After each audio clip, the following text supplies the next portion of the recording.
From Social Prosperity Partners, this is Community Catalysts.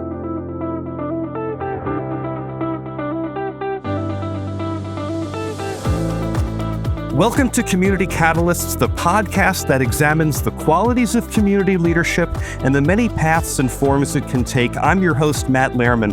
Whether you're joining us for the first time or are one of our dedicated listeners, welcome to a community of leaders committed to learning from each other how to inspire change, foster collaboration, and build stronger communities. And don't forget to follow or subscribe so you never miss an episode. Today, we revisit a remarkable story of vision, collaboration, and discovery, a story that exemplifies the challenges and rewards of leading transformative civic projects.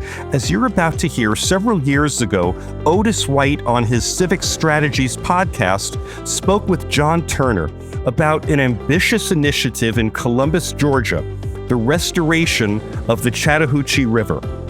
This project, which began construction in 2011 and was completed in 2013, was nothing short of bold. It involved removing 2 dams to create dynamic whitewater features, revitalizing the riverfront, and opening up new opportunities for recreation, tourism, and community engagement. As you're about to hear, civic leaders at the time didn't know exactly if this was a good or a bad idea, but they knew it was big and potentially game-changing for the community. And today, we're going to hear the rest of the story. Let's start by listening to Otis's original interview, where he asked about the ambitions for the project and its early uncertainties. Then we'll return to visit with Mayor Skip Henderson, the current mayor of the city of Columbus, to talk about what's happened since, the lessons learned, and the lasting impact of this ambitious project that it's had on Columbus and its residents. Here's Otis White. Hello and welcome to Civic Strategies, a podcast about cities and their leaders produced in cooperation with the Georgia Municipal Association. I'm Otis White. On our show today is John Turner, a businessman in Columbus, Georgia, and chairman of an organization called the Chattahoochee River Restoration Committee. That may not sound like an exceptional group, but what it has done may impress you. It has taken a river that has been dammed for industrial uses for nearly 200 years and restored it to the free-flowing state that existed before the city of Columbus was founded. As we'll learn, this was done partly for environmental reasons, but it had a huge recreational and tourism benefit as well. That's because, unbeknownst to most people in Columbus, there were rapids beneath those dams. And once the dams were breached, it created the longest and perhaps the best whitewater experience in any urban area in the country, and maybe even the world. A 2.5-mile course of churning water that serious kayakers are flocking to, along with families who like a little adventure. And it's all in the middle of a downtown that's 100 miles southwest of Atlanta. What we're here to learn about today is where the idea of creating this whitewater experience came from and how it moved from out-of-the-box idea to whitewater reality. And at the center of the story is John Turner, a businessman with a deep interest in the environment and in this river, and the person most responsible for nurturing this project along for the past decade and a half. And with that introduction, welcome, John. Thank you. There's whitewater on the Chattahoochee River today. But what did the river look like when you were growing up? To tell you the honest to goodness truth, if we're talking about the section that we've restored, I don't really remember. And the reason is access was very limited. Ours was an industrial riverfront, and so there were big portions of this section of the river that were walled off by textile mills. In the downtown area, we turned our backs on the river. The buildings that had the potential for a view of the river didn't even have windows on the riverside. We really discovered our river when we built a river walk. And it was like, wow, this river has been here all along, and it was a revelation to us. The River Restoration Project has 2 purposes. One is recreational, which we'll get into in a minute, but the other was environmental. What's the environmental purpose? The funding to get this project off the ground in the first place was exclusively for environmental purposes. Big fall line rivers from Virginia to Mississippi have been, for the most part, impounded by great big dams. And the reason for that is that there's just tremendous hydropower potential in the fall line.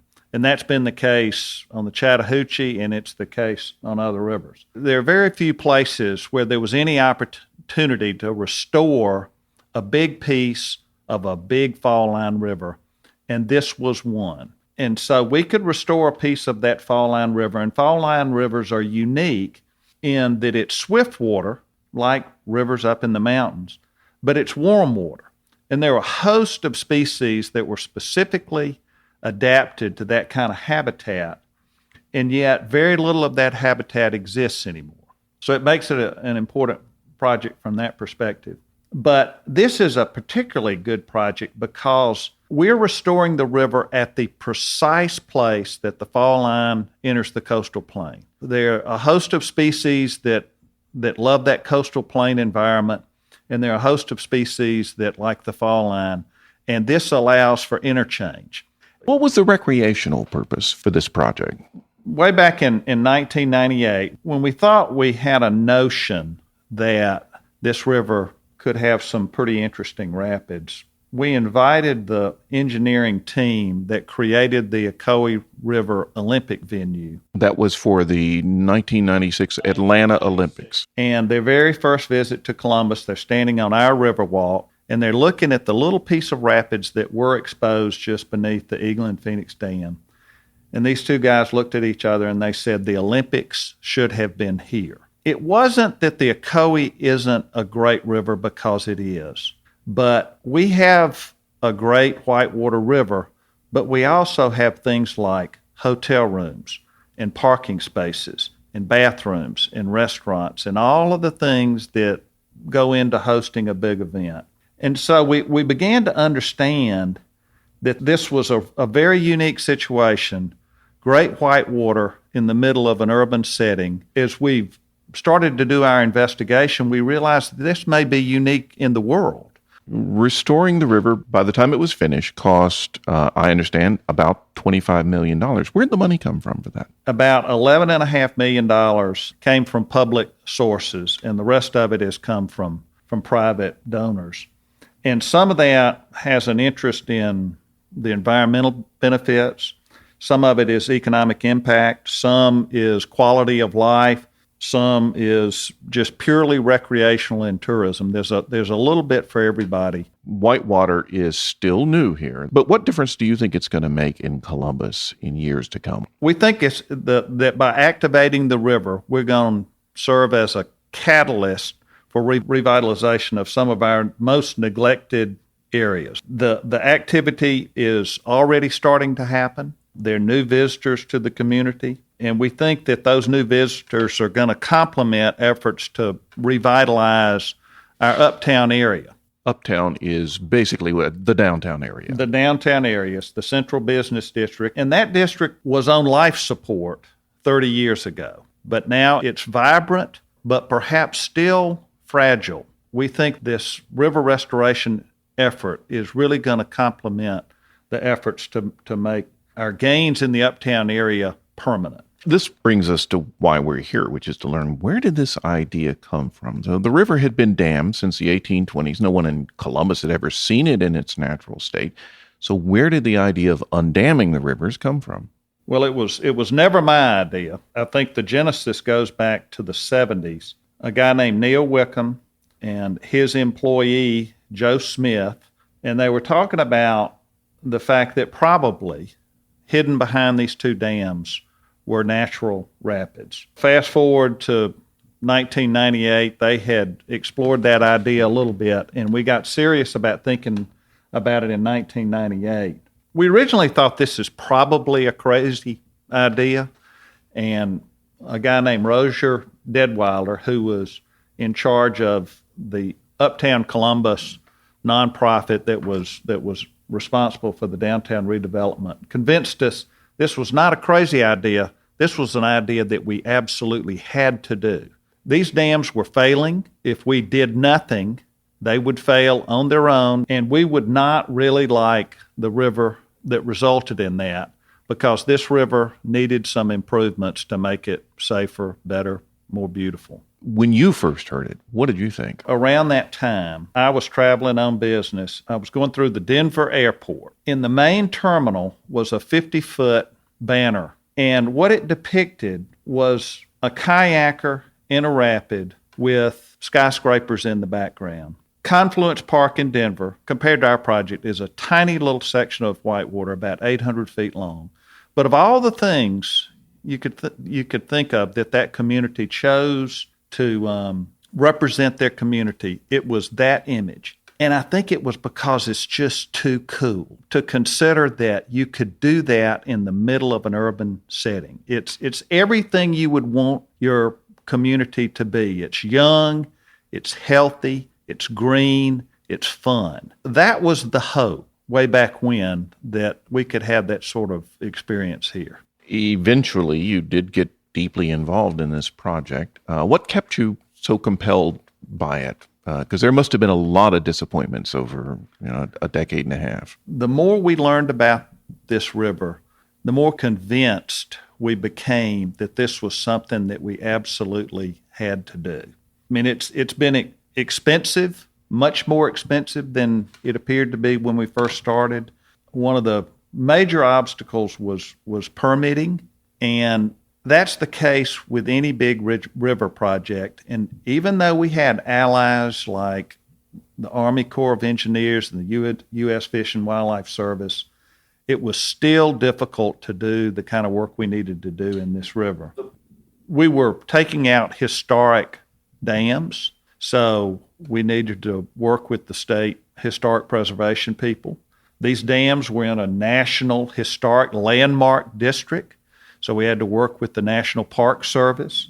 These two dams were regulated by the Federal Energy Regulatory Commission, and so we had to go through a very involved process with FERC. This river is sacred to Native American tribes, and so they were a part of our process. The biggest obstacle of all, I think, was fear.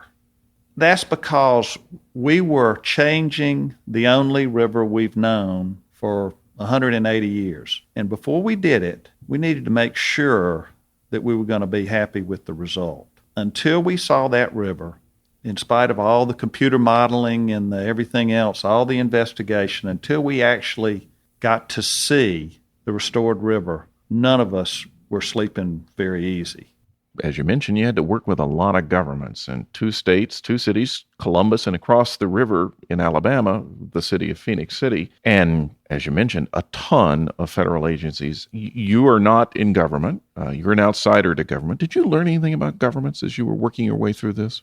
I did learn that our city government is incredibly progressive. They've been nothing but supportive every step of the way. And I'm talking about elected officials and staff. We work with the U.S. Army Corps of Engineers, and I would say at the beginning that was a maddening process, moving at a glacial pace until we found the right guy in the Corps of Engineers, and then things started moving comparatively at light speed. It's important to have someone like that knows how to get things done in a very bureaucratic organization. Now, if someone from another city were to come to you for advice about managing something like this, a long-term visionary civic project, what would you tell him or her is the most important thing to keep in mind? I don't think we knew this at the time, but when we got started, you have to remember, we didn't know whether this was a good or a bad idea. We just knew it was a big idea and potentially game-changing for the community. So we started talking to folks, and this was in groups and individually, and just asking for input, asking for opinions. Of course, the environmental community didn't need convincing. The paddling community didn't need convincing. But we had historic preservation folks that weren't so sure, for example. And over a period of time, they wrapped their minds around the notion that, maybe this is going to be the catalyst for repurposing of a lot of historic buildings along the river that are largely abandoned today.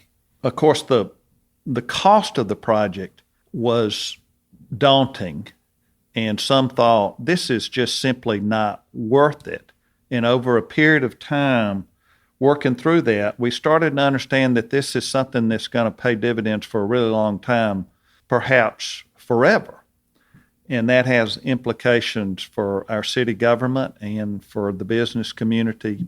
So we all learned together working through this process. And I think that's because we didn't start with a sales pitch. We started with a conversation. So really it was a process of discovering where people can find their own interests in a project like this. Yes. Well, thank you, John. My guest has been John Turner, leader of a river restoration project in Columbus, Georgia, talking about managing visionary civic projects. This has been Civic Strategies. I'm Otis White. Thanks for listening.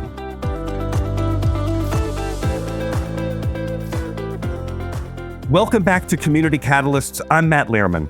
Now let's pick up where that conversation left off. I'm honored to welcome Mayor Skip Henderson of Columbus, Georgia.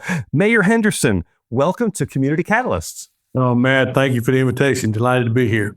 So, Mayor, let me see if I have this right. You served on the city council for 20 years before being elected mayor in 2018. Do I have that right? That's right. I was elected in 96 and began serving as an at-large city councilor in 1997. Okay, so, and I also know that you were born and raised in Columbus. Born but not raised. I'm a proud Army brat. My dad was a helicopter pilot in the Army, so we moved around a lot, but we came back here in about 1974. So tell me some of your earliest memories about the Chattahoochee River and what role it played in the community, in your growing up. What do you recall about the earliest significance of the river in the community? You know, honestly, Matt, I didn't visit the river that much. When I was a kid, you couldn't really get to it. The banks were overgrown for the most part. Now, when I got in and out of high school, we did copy a few other endeavors from Atlanta and maybe even Albany. Had a raft race. It was put on by the JCs. So we participated in that a few times, but I'm just glad not everybody had a cell phone with a camera back then. The raft races got to be quite lively. Interesting. When you say that there wasn't much interaction with it, does that mean like the river was dry? It was just kind of taken for granted? Was it an eyesore in the community in the early years? I think taken for granted is probably would be the best way to describe it, because and it did. If we got in a drought period, you could just walk across certain parts of that river when the water was being stored up behind the dams. It just never really was something that people sought out to go to. There were some local folks that would fish from some of the banks, but that was about it. It just was not. You think of a river as a place of natural recreation, and we just did not have any of that. Was it walled off or fenced off or something, or could you access it and walk through it? Was there any reason to?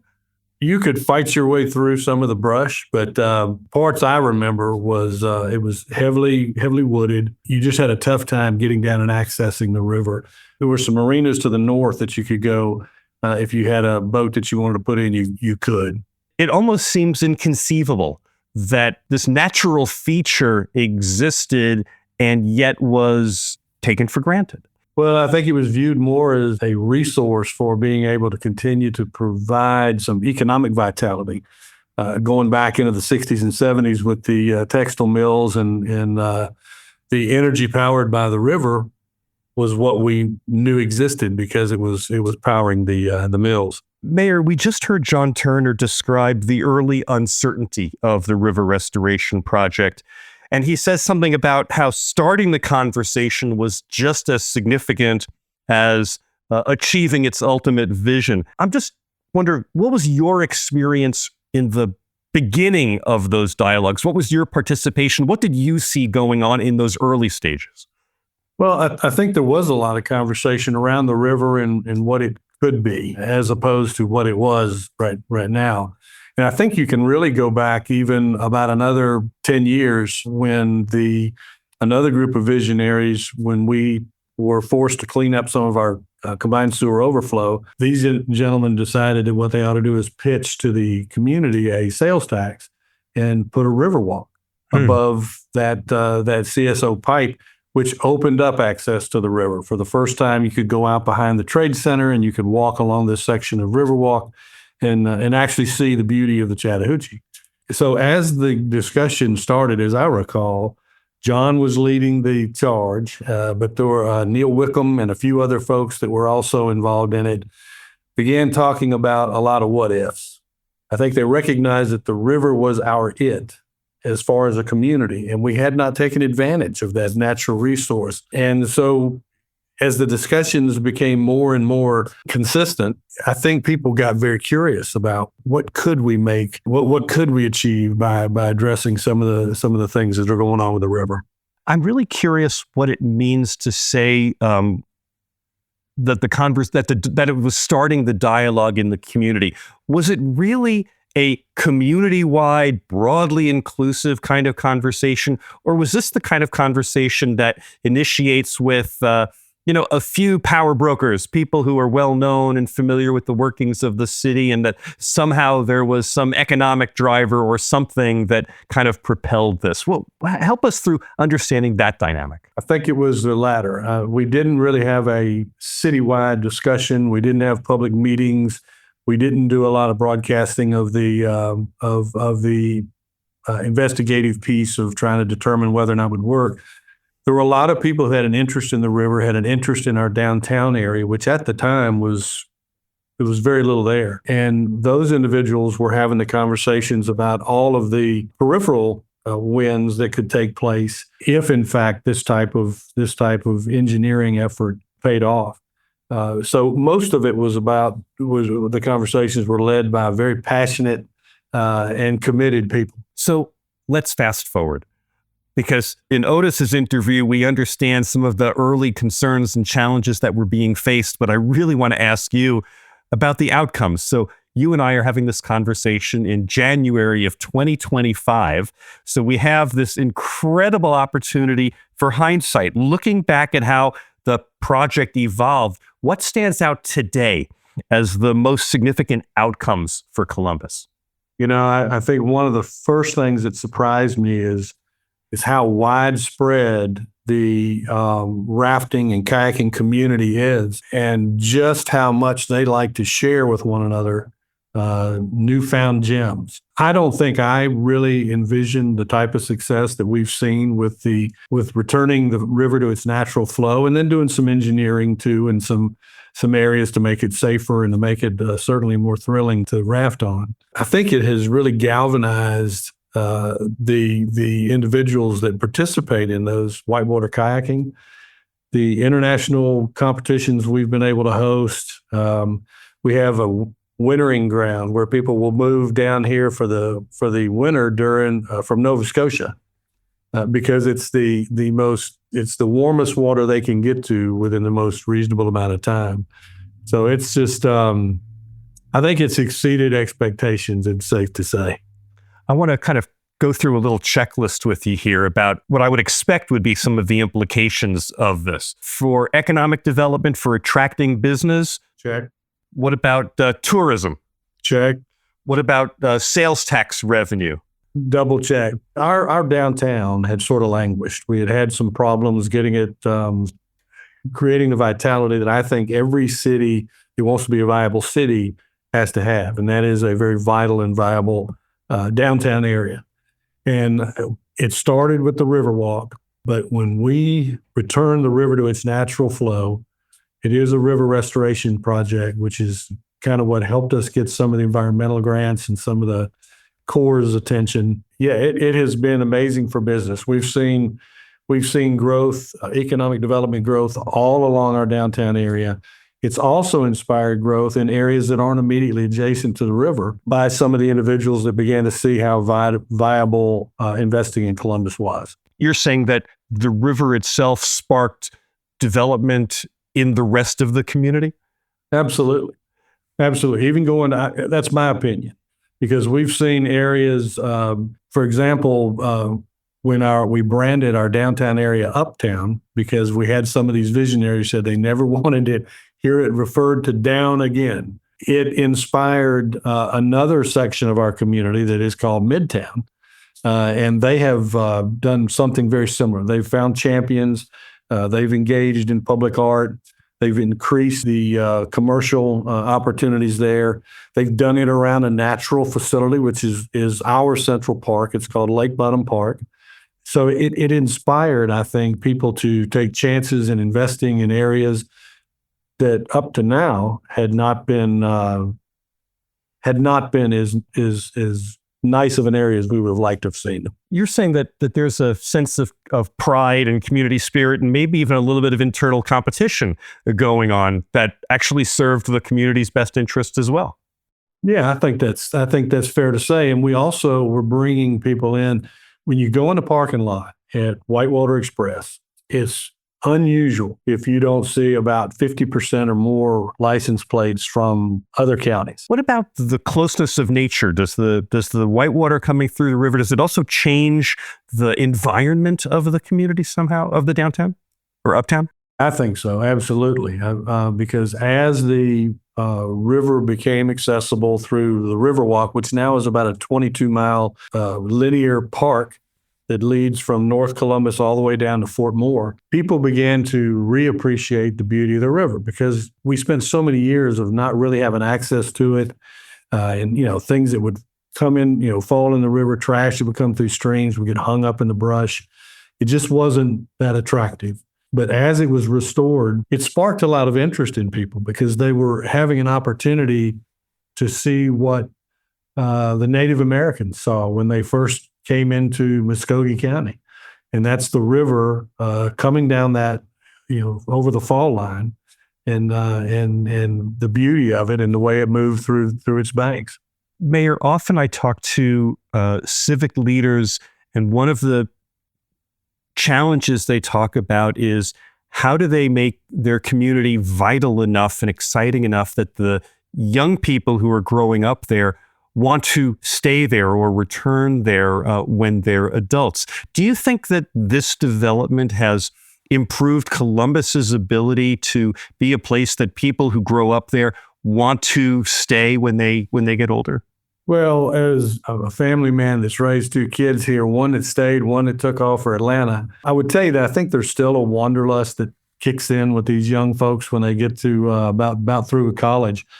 But we have seen more people coming back when they're starting their families. And I think that the river and the recreation and the just the passive enjoyment that it brings to the game, I think it's a big part of the entire atmosphere of Columbus these days. I don't think it's too much of a stretch to say that if you didn't create the excitement and energy around the river, I don't think we'd be as focused right now on in improving our art scene or our restaurants. For years, if you wanted to go to a restaurant, you were going to a franchise. Now we've got a really, really exciting restaurant scene. So I really do. I trace everything back through that river, and it starts with opening it up with the Riverwalk, but it really became a major factor when we began to access that river for recreation as well.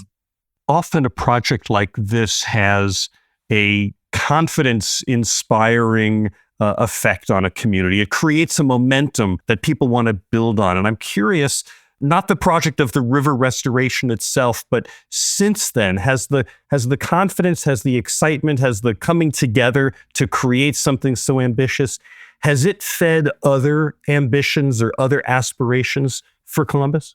I think the answer is yes. Columbus is very, very fortunate. And I know in Mr. White's podcast, when he talked to Mr. Turner, you could sense that key ingredient for us is the people that live here, the people who are willing to engage. They have these big ideas, these passion projects. They include others, and they have a way of having that spark turn into a raging inferno. And we've seen that happen in a number of different areas. Mayor, talk to me about the big aspirations in front of the community today. A dozen years from now, when someone wants to do a conversation with whoever is mayor then, what are the things that they'll be asking about that maybe are just getting started right around now? Yeah, we have been very fortunate in Columbus in our community because we've had these leaders that have invested in the community. So we've had a lot of capital investment, but right now we're really focusing on some of the more socially significant issues, at least in my mind, the socially significant issues. We're working to address our poverty situation. We have worked through the United Way. We've got an organization called 2025, Columbus 2025, that, by the way, is going to roll into Columbus 2030. But the city has put about $1 million in towards working on lowering our poverty rate. We also have got some really exciting things that we're going to roll out this year and the next year with regards to access to healthcare. We're hitting it from a holistic perspective. We will have clinicians that can help with mental health. We'll have a police officer that can do a quick assessment, make sure we don't end up with people in jail that don't need to be in jail. So we've got some big plans, and my objective is within the next 2 years, what's left in my term, is we get some of these organizations to operate as standalone, self-sufficient organizations. I don't want to run the risk of a new mayor coming in and they want their thumbprint on something else. I believe these things are going to be, these issues are going to be able to make significant change in our community, and want to make sure it has a chance to survive. You promise that we can talk about that in a dozen years or so. We can do a follow-up conversation, right? I hope you still want to talk to me in a dozen years, but we'll have that conversation.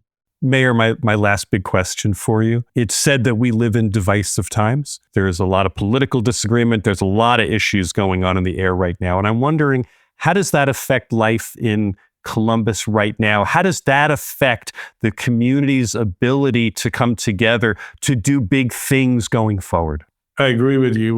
We have somehow forsaken the art of being nice. I mean, having empathy, having respect for one another. There's nothing wrong with disagreeing on an idea or on an issue, but you don't have to disagree in a way that creates scars, right? I've always looked at my job as mayor a little differently, I think, than a lot of others. We're nonpartisan. So when we run for office at a local level, you don't declare as a Republican or a Democrat. I work really hard at trying to make sure that we represent everybody in this community. My biggest compliment I receive from people is when they don't know if I'm a Republican or a Democrat. You know, there's some that bothers, but that's okay. I think that in order to really be effective as a local elected official, you have to be comfortable and you have to be willing to go, to be where your feet are. If you're talking to one group, you give them your full attention and your full efforts at trying to solve their issues. The very next day, it might be a completely different demographic group. You afford them the exact same attention and the exact same commitment to trying to make things improve. I really am afraid that if we don't get people centered back on respecting one another's opinions, we're going to have a long road to hoe as we continue to try to get to a point where we find that niceness again, that be kind. You know, it's easy to do. Do you feel that right now in Columbus and the internal politics and what it takes to get things done? Is it tough to get things done right now? You know, it's I think it's a little tougher than it was when I was on council, probably, 12, 15 years ago, but it's still moving in the right direction. We still are very fortunate that people within the community are holding us accountable for what we do and for what we don't do.